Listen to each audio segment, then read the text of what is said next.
I always thought secrets were shadows. You can sense them before you see them. With my wife, Sarah, that shadow had been creeping into our home for months. Cold replies, late-night work calls, and a smile that no longer reached her eyes. Still, I kept trying to convince myself everything was normal. We had a son, a home, and 10 years of memories. That had to mean something, right? One evening, I found a locked drawer in her office. She never kept anything locked. Curiosity grew into suspicion, and suspicion pushed me to open it.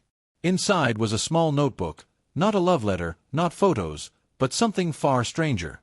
It was a code book. Numbers, dates, initials, and a symbol I recognized instantly. It belonged to Daniel, her old friend she claimed she rarely spoke to. But I knew that symbol well because Daniel used it years ago when we all worked together on a project. A private signature he thought looked clever, 2 crossing lines shaped like a crooked star. My heart sank. This wasn't just cheating. This was planning, secrecy, and strategy. I read further. She and Daniel weren't just meeting. They were planning to leave. And not just leave, she was going to take our savings, the house papers, and even rewrite a narrative that painted me as unstable so she could win custody. She was going to destroy me quietly. But life has a funny way of shifting when you least expect it. Because hidden among her notes, I found something else, something Daniel had kept from her. He was already married. And not just married, he had a family in another city. A whole double life. She thought she was building a future with him, but she wasn't even in his top priority.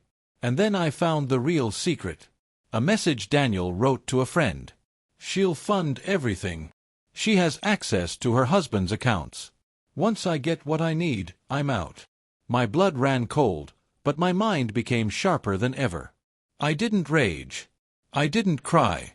I simply planned. Revenge doesn't come from anger. It comes from clarity.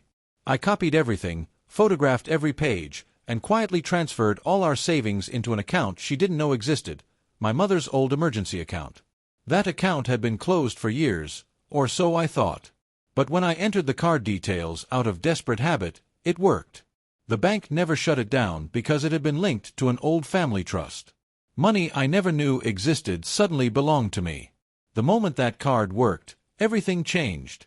I hired a lawyer, gathered every note, every message, every timestamp. I even caught Daniel trying to access my email. Sarah had given him my passwords. I let their plan move forward. Let them think they were outsmarting me. Let them feel safe. And when the day came that she was supposed to run away with him, everything collapsed. Sarah came home to an empty house. No savings in her name. No access to accounts. No papers. And a divorce notice on the table with a full evidence file attached.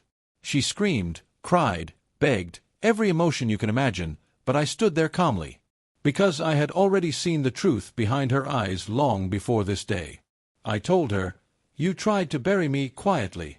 But you forgot, I don't break quietly." Then came the final blow.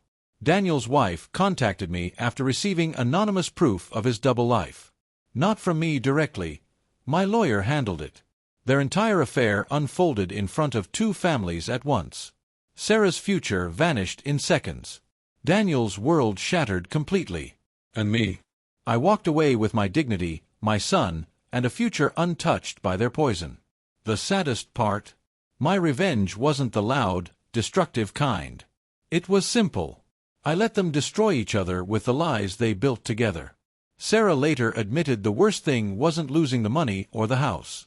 It was realizing that while she and Daniel spent months plotting against me, I spent one night uncovering the truth that dismantled their entire fantasy. And that truth was the most brutal revenge of all.